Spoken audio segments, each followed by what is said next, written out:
Welcome back, everyone, to the Hormone Helper Podcast. Today's guest is Tree Ryde, a powerhouse when it comes to understanding human behavior, emotional patterns, and what really holds people back from the goals that they say that they want. Tree's journey has taken her through a ton of industries: fashion, film, marketing, and now she's in corporate transformation. And through it all, she's really developed a deep understanding of what drives people and what causes people to sabotage on themselves. So I brought Tree on because her work is really rooted in helping people move through this emotional resistance, so that way her clients can turn big ambitions into aligned sustainable successes. And especially in this day and age, there are a lot of people experiencing a significant amount of disconnect. So if we can reconnect to our goals, realign with ourselves, I think Tree can help us do that today. So I'm really pumped to have you on. How are you today? I'm great. I'm great. And thank you for that introduction. I should bring you everywhere I go just to do that same introduction. That is so awesome Absolutely. because it really articulates what I do specifically. So great. And I'm excited to get in front of your audience and to get them some help, right? Because we all Awesome. sabotage ourselves in some way, shape, or form.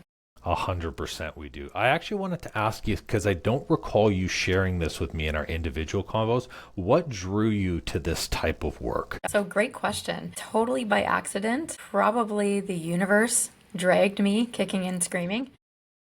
Nice. Truth be told, yeah, totally by accident. Quick story. When I was doing marketing, I was doing marketing for the Burlington Hypnosis Center. That's where I'm located right now, situated. Like this is one of our rooms here. And while I was doing the marketing, I was looking at her website information, and I was also teaching yoga part time. So I thought, wow, hypnosis would be really cool, and to learn more about human behavior would be awesome to incorporate with yoga, because people would land on their mat and they would move their body, but they couldn't turn their brain off, right? So they'd either be in competition or judgment or thinking about all the tasks that they needed to do after they got off their mat. So I really wanted a little bit of a profound way to help people through getting out of their head and just really land on their mat how they need to for themselves. And so, yeah, I started doing the training and loved it. Continued a lot more higher advanced training.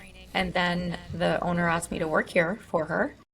And that was like 10, 15 years ago, something like that. Okay, been in it for a hot minute.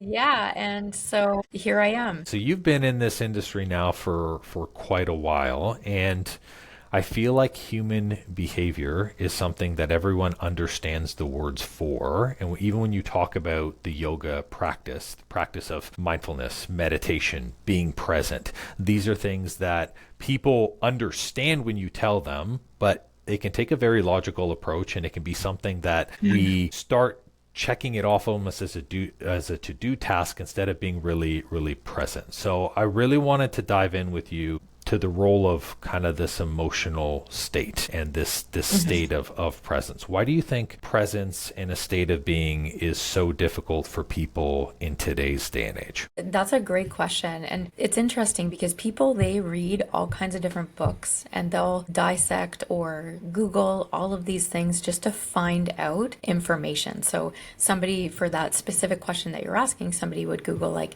how to be more present, right? But that's like almost just telling somebody, oh, well, just be happy, right? Like just be present. Well, it's different for everybody. Okay? Like I'm working with so many people, not one human is exactly the same. So to just have one book or one thing work for every single human being, it's just unrealistic because we are so very different. So when we talk about being present, it is so different for everybody. So present for one person might be to build relationships more with their kids or to spend more time with their kids as they're young. One person to be present, it might just to have more time alone or to sit by a lake somewhere. Or somebody to be more present might be to get tasks done or build their business. So I think to be present, it starts a couple steps before actually being present. I think to be present, what's your goals? Where do you want your life? Where do you want to land in your life? So I think it's starting a couple steps before. And even when it comes to emotional regulation from a behavior point of view, that also starts 2 to even 5 steps prior to that heightened state of emotion. Interesting. So, from my understanding of what you said, this role of being an emotional state plays largely into your ability to have presence day to day. And if you're not being present or you're having a hard time being in the moment or being present with anything that you're doing, it's probably because you just went straight to the doing and you weren't doing the actual being and the feeling and the thinking behind that doing. Is that right? Yeah. Yeah, or knowing what it is that you want, right? So when we talk about like being in the moment, that's different. And it will be different. It's not just one thing, right? Like it's also about having your needs met. So for being, it could be cuddling with your spouse or partner.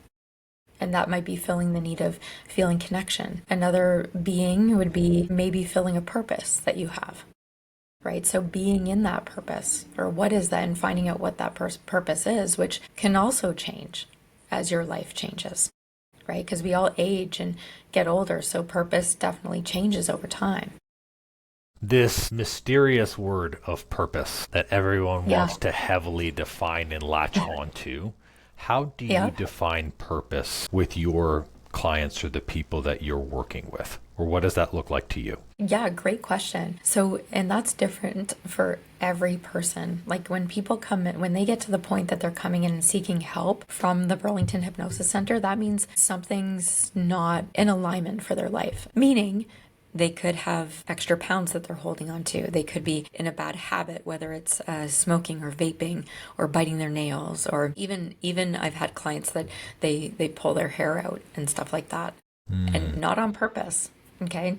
So when we talk about stepping into purpose, these negative patterns gently slide in, sometimes not so gently slide in, and not on purpose. It's sometimes from avoidance, sometimes fear. So if people are not within their purpose, sometimes they don't even know what that is. So they could be a little bit lost. And normally when people are lost, that means that they're probably helping somebody else out with their purpose. They're pleasing or placating and stepping into somebody else's purpose or lane, as opposed to really stepping out of their own fear or judgment and really stepping into their own lane and feeling confident with being there. These habits that they've developed, the nail biting, the hair pulling, these types of things, are these coping mechanisms to keep them feeling safe? Are they just something that slid in because that's the way that they avoid it, like you say? Or what are they?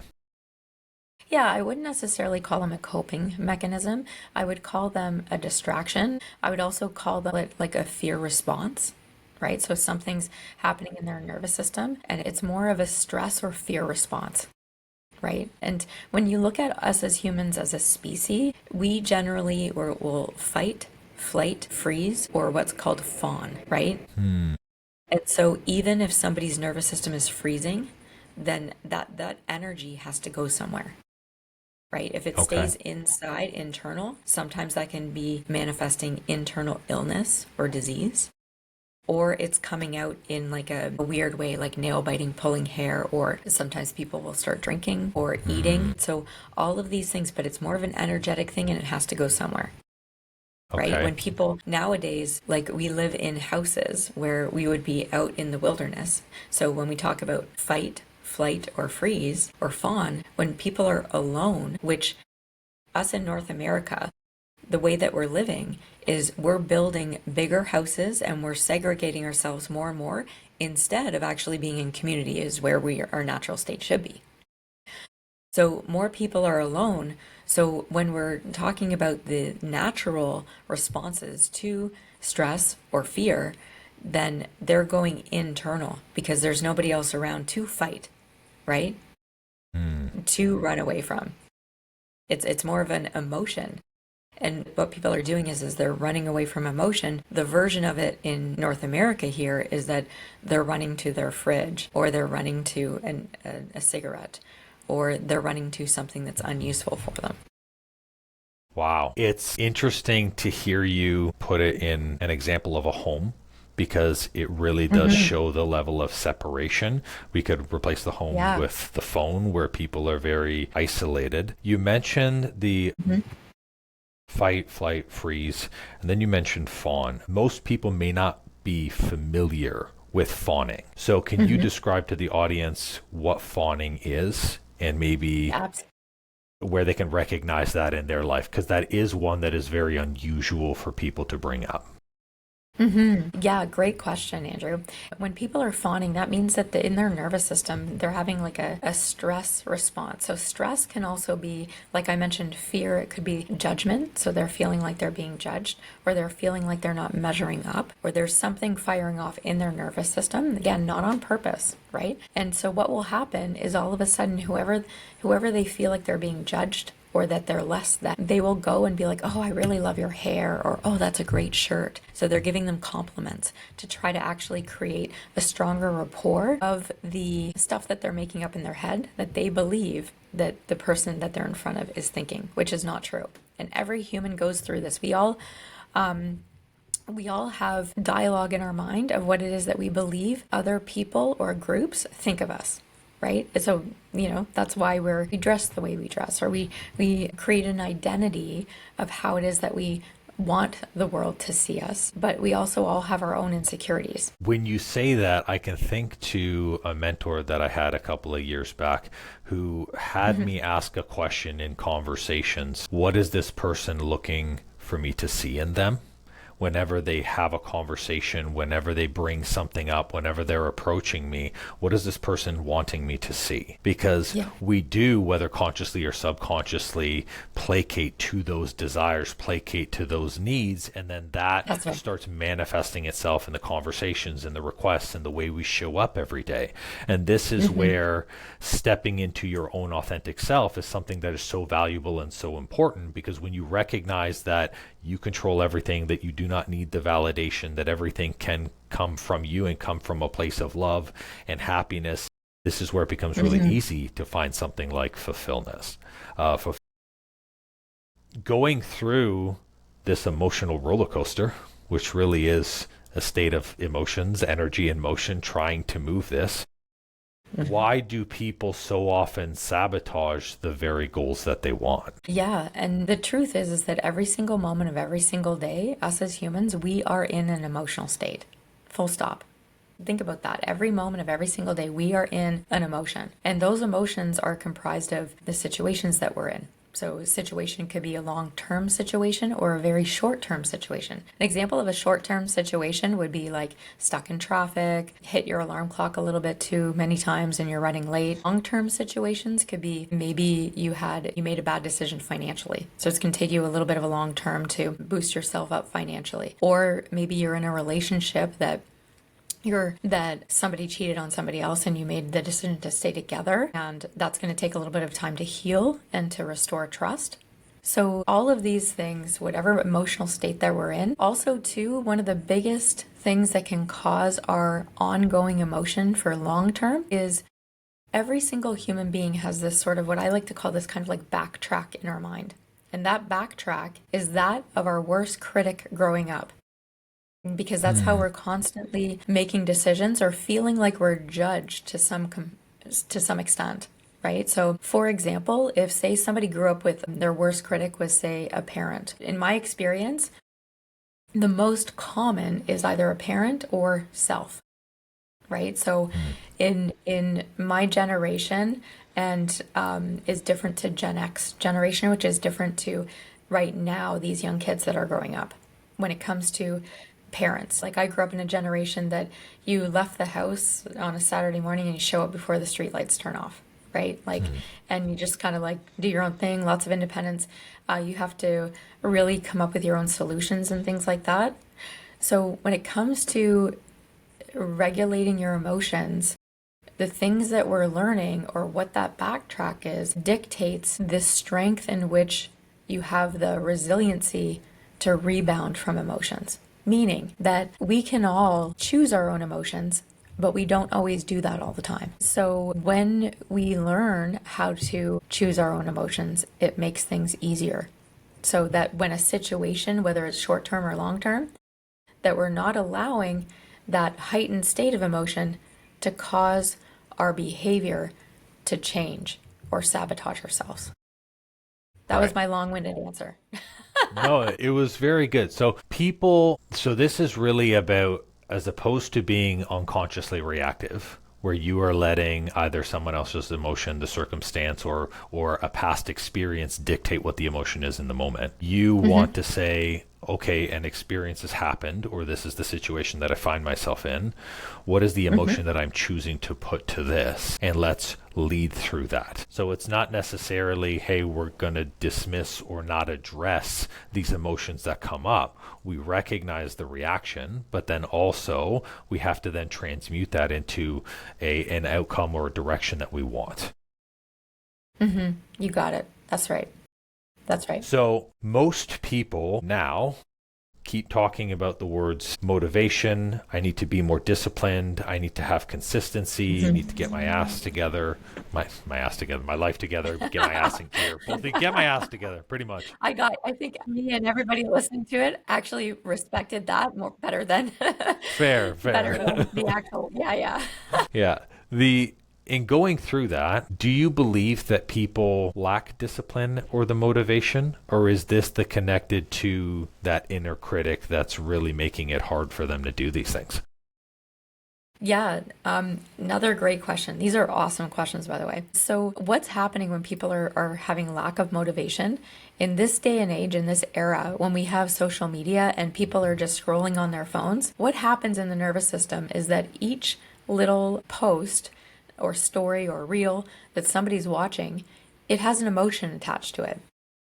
So think about the people now and how, like, say somebody's on their phone for like an hour a day, which is actually probably common, or they're on their phone more than that a day. So think about how many posts they're looking at in an hour, how many emotional states that they're going through in an hour.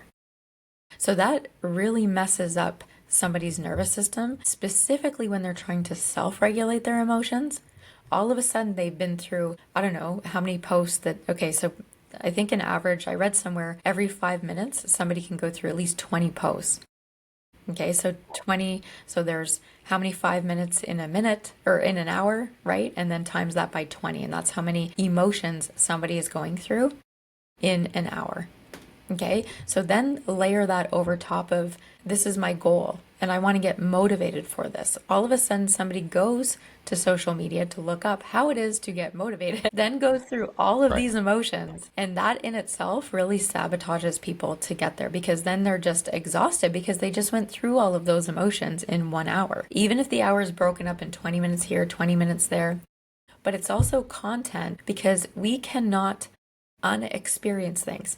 So as you're looking at posts on social media, you can't unexperience all of these things. So your nervous system cannot differentiate, is this real or not? So that is the biggest, I'd say, sabotager that people are facing. Because if you took that hour back and said, here's that hour back and you can redo this whole hour, what would you do with that hour? Well, my goodness.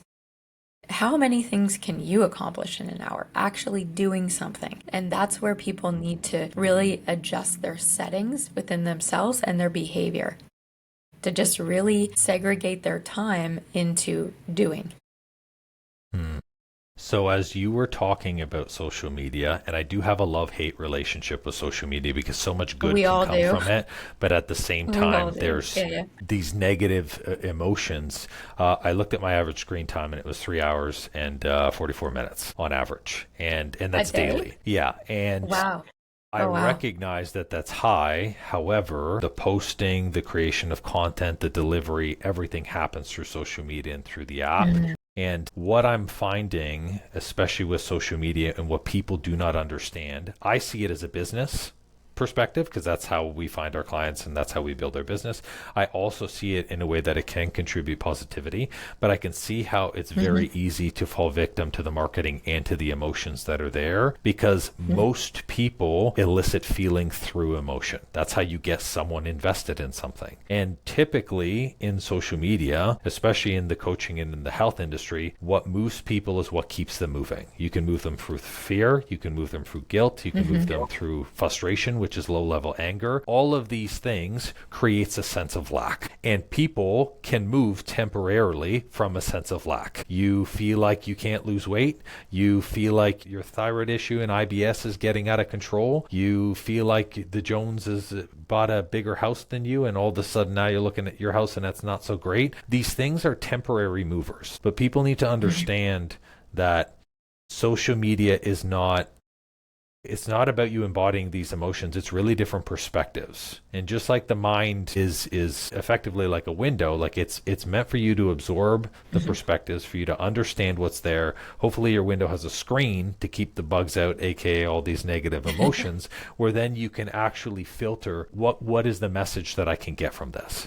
Because my feed, I can promise you, looks different than the majority of feeds that are out there. My feed is filled with spirituality. My feed is filled with Tony Robbins and Bob Proctor, and it's filled with people who are consciously spreading love and attention and good into the world. But some people's feeds aren't like that. Some people's feeds is negativity, it's news, it's fear, and it can be really hard to break out of that cycle.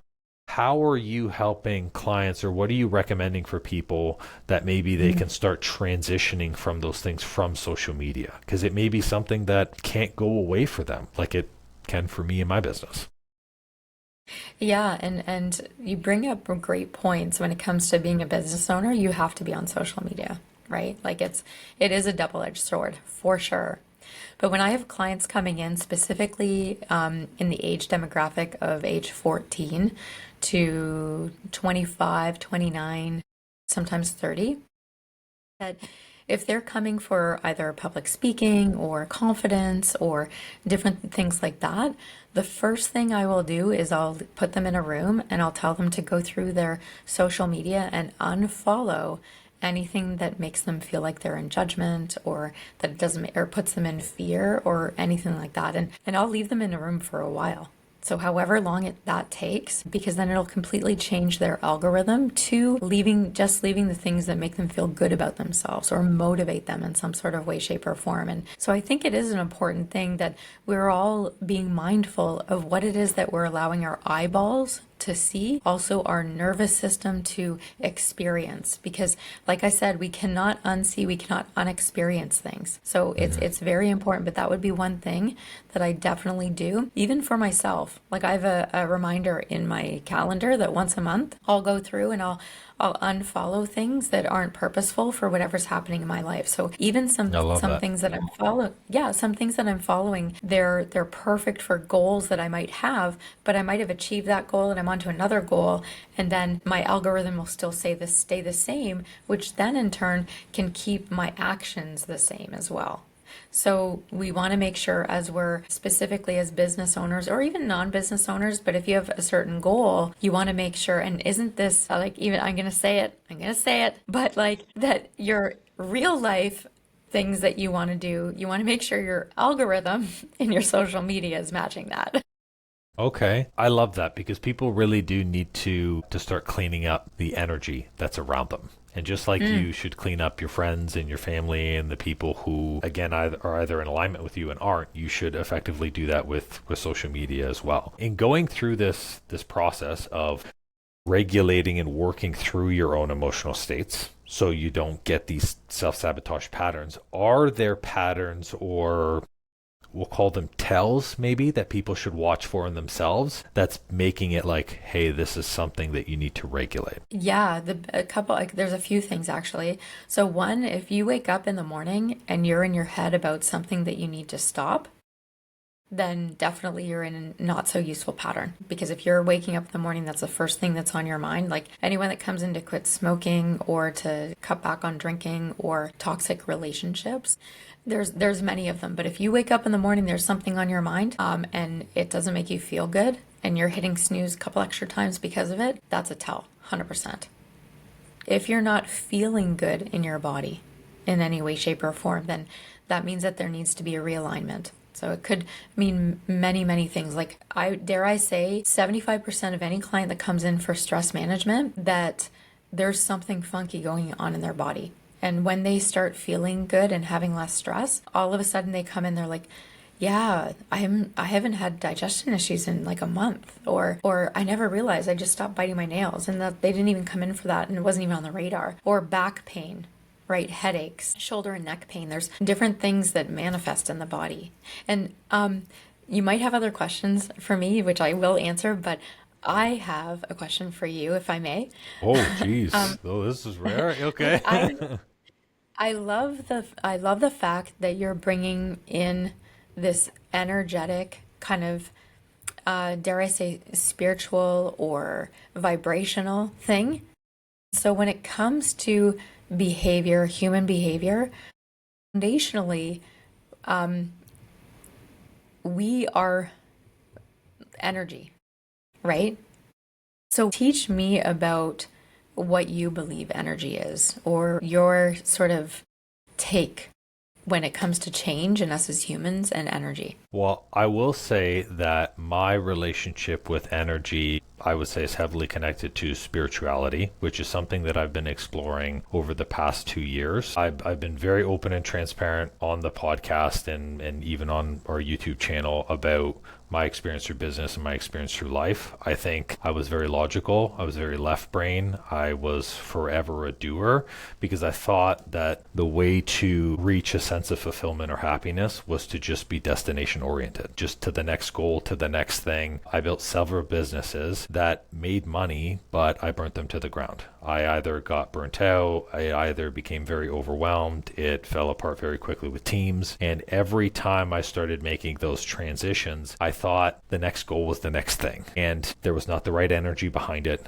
There was not the right intention to it. It came from a place of lack. It came from a place of overwhelm. And so I found myself at the same destination over and over again. It was actually when we had our studio facility in Oakville where we were making the transition to online and things were lining up and I was feeling really good, where I sat down and said to myself, well, what is it that I'm doing different?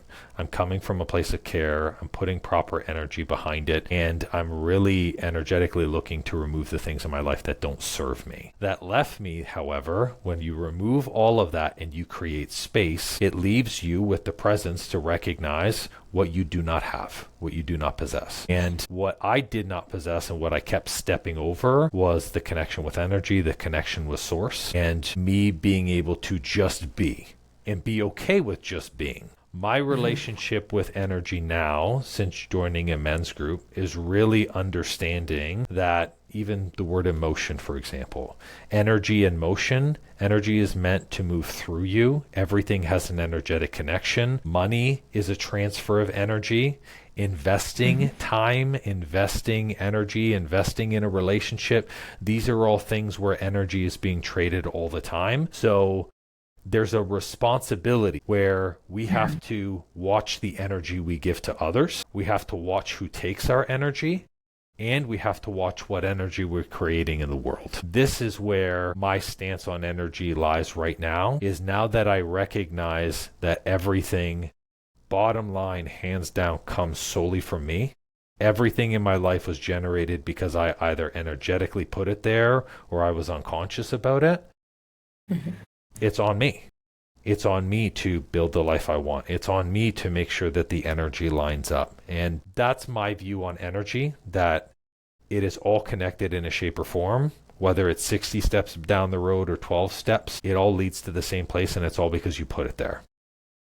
The second piece to that is the spirituality, which is if I truly believe that I'm connected to energy and that I'm connected to source, there has to be something that allowed this energy to exist, that allowed me to envelop. And so what is my connection to that? Am I going to choose to say that this is totally random, or am I going to lean in and say, I'm not the only one who's contributing to this thing. You're bringing energy on this podcast. Other people, your clients, are bringing energy every day. So with that, there has to be more to it than that. So I've leaned really in on doing things from an energetic balance and from alignment. And I've really leaned in on just trusting that everything is working out and that ultimately there's something higher than myself. Yeah, I love it. I love it. I love it, love it, love it. Everything that you said. And what I'm going to add to that too is that when we are in a left brain, and I love that you brought this up, because in hypnosis and neurolinguistics, and when it comes to human behavior, if we're analysis paralysis, which the general population understands that statement,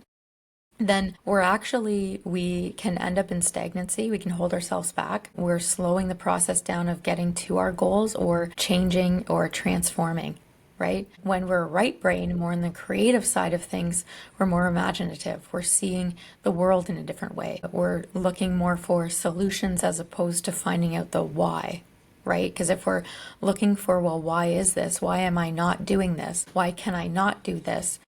Then we're just choosing to believe a certain concept about ourselves. Where when we're in the imagination side of the brain, we're actually more able to see solutions, to actually be able to visually, which when we are imagining things visually, it's easier to get to the destination because we can see it. And also what I want to add is that when we are sometimes too literal, that we're not seeing the bigger picture too. So if we're inferred and we're okay to kind of like brush along the edges as opposed to stay right in the lines, because when we come a little bit outside the lines, that's where the fun is too in life. And we need to have fun because us as energetic human beings, we have to laugh. So when we talk about emotions, that we want to make sure that we are having the whole rainbow of emotions. And giving ourselves permission to cry. Because I know with a lot of men in particular that like I have a lot of male clients and when they come in, they cry and because they have permission to and they've never had permission to. And it's also a very safe space to allow emotion to come out. And then my last comment in terms of when you're talking about energy and when you're letting go and creating that space, that scientifically our brain sorts by what it is that we're filling in our mind. Meaning, if we're thinking about our past and why things weren't fair, or we're stressed about past, or in fear about past, or even in the moment, if we're in worry or judgment, then our brain is going to look for those things. Whatever we're filling our brain with, our brain will look for those things. Because there is like millions of bits of information around us all the time. But we as humans, we can't absorb it. We can't take that in. We can only take in about 150 bits of it. So those 150 bits are based upon what it is that we're choosing to believe, right? So when it comes to human behavior, we want to make sure that our mind is in the right place so that we're giving the cues to pick up the 50 bits of information that's going to support our goals or outcomes. This draws a question from me. I guess there needs to be some context. So I have had mentors in the past, and I feel like a lot of people get caught in this coaching of this mentor trap where the information and the intention to teach and to help grow someone is very true. It's very aligned, but the messaging does not come from either you're not receiving the message properly because maybe you're in a different state of belief, or they're not giving the message properly. So I had a mentor who I had to do a lot of work to undo what was taught. It was very like the world, you need to slay it, cut down everyone in front of you. And like that really works for sales, and that's it. And the rest of it is very, you can't confront life like that. I bring that up because in going through this process, we talk a lot about, and the buzzword is belief now, is you have to change your beliefs. You have to believe that you can be better. Yeah. How does someone go about the starting points of belief change?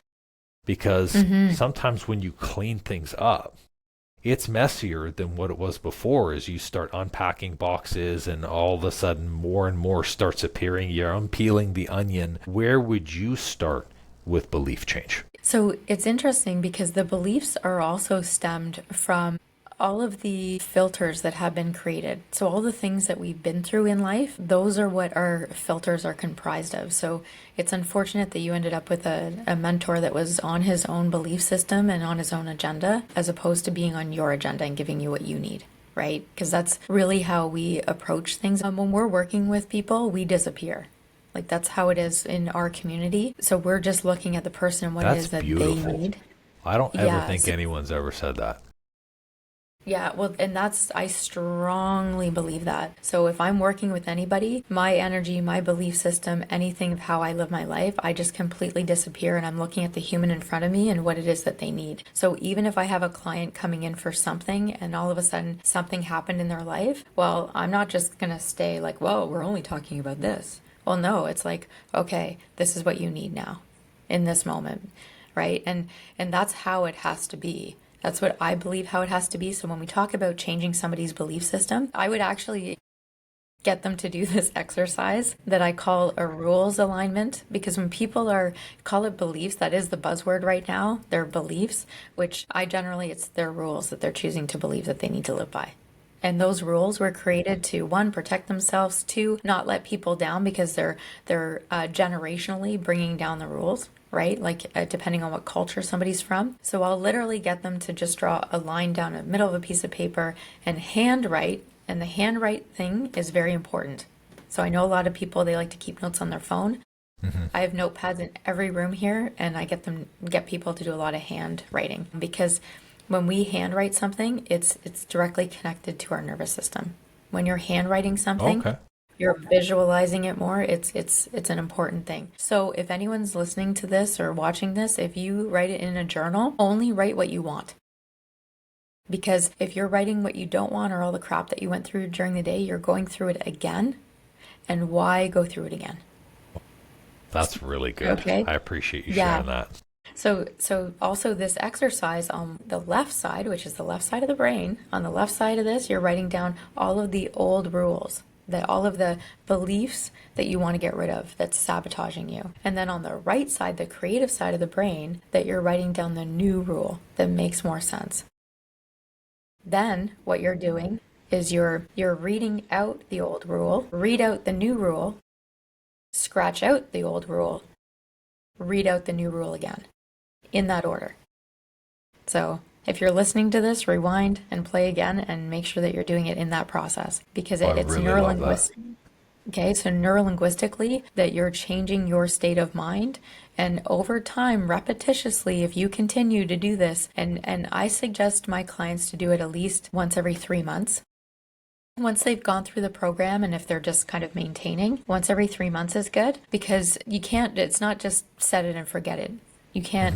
It's where the world is constantly changing. We naturally, automatically make new rules for ourselves, even down to like having your toothbrush on the left side of your sink in your bathroom, or, where people throw their socks on the floor and not in the hamper, or people make their bed or don't make their bed. Like, what's really important? If you Google any of that crap, people say it's good, it's bad, it's whatever, right? Like, but it's really changing the way that you're doing things to stay more focused on your goals and outcomes ongoingly, right? Yeah, I went out a little bit left field there, but there you go. I love that. No, it's fantastic. And I love the idea of especially writing it left side, right side. You painted it in a way where people can have a very simple step-by-step process, because oftentimes when we go to make changes in our life, sometimes it's easy to see how far we are or how overwhelming it can be, and then we get back into that paralyzing state where we don't really take any action on it because it can be difficult, it can be overwhelming. But I think that's a very simple place to start to reset, like, how am I redefining the way that I'm operating? What are my beliefs that I have currently in this moment? The next step, I imagine, would be to actually maybe set a couple of basic goals. Like, what would you say maybe some initial steps to be to set goals in a way that is in alignment with those beliefs now?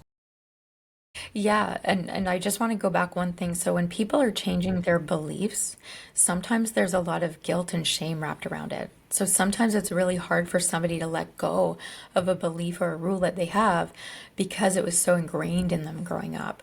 And all of a sudden the nervous system can go through a grieving process, which is like denial, anger, bargaining, sadness. And there's a little bit of like guilt and shame sometimes, or judgment, or fear that they're going to let somebody down because, like, you must do this or you must do that growing up. So sometimes that needs to be cleaned up as well. So it's good to be really mindful that if you're doing this exercise and you're defaulting back to some of these beliefs are popping back in, maybe there's some guilt or shame wrapped around that needs to be cleaned up in some way. And then when it comes to setting the goals, it's like you're kind of letting go of old values or beliefs so that when you're setting a goal, you want to fantasize about it. How does that land in your life? How's that going to fill your needs? And maybe this is a whole other podcast on setting goals, because I can go on forever for this one. Okay.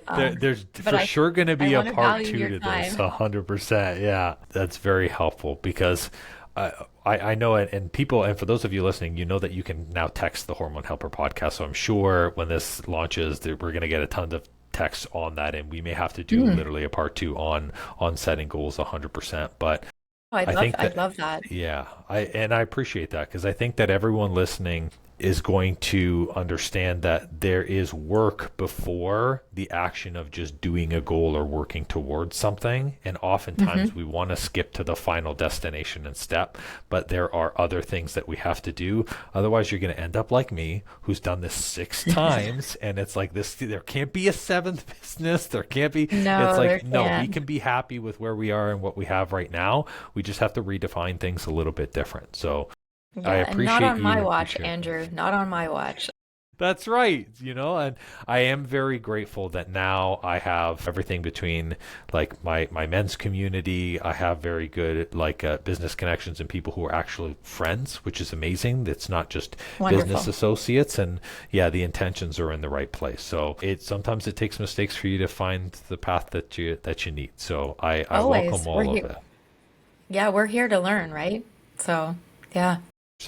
I want to leave this podcast on a question, because you've had such a varied career, and typically I ask people another question, but this one really kind of sticks out. You've been from creative to corporate. You've done a lot of different things. You've worked with a lot of people in tons of different mindsets and states. How has that shaped your understanding of people and transformation? Wow. So I understand people as love. And that's really just put simply. Like when I see people, I just see love energy, even if that person is struggling in horrendous ways. And I'll give you an example, and maybe this could answer the question. So my understanding is that all of us as human beings, we are here for a purpose. And that purpose could be absolutely anything. It could take some time for that person to find their purpose. The purpose might shift. For me, my purpose, I know that the way that I understand people is at a depth that so many others actually don't see.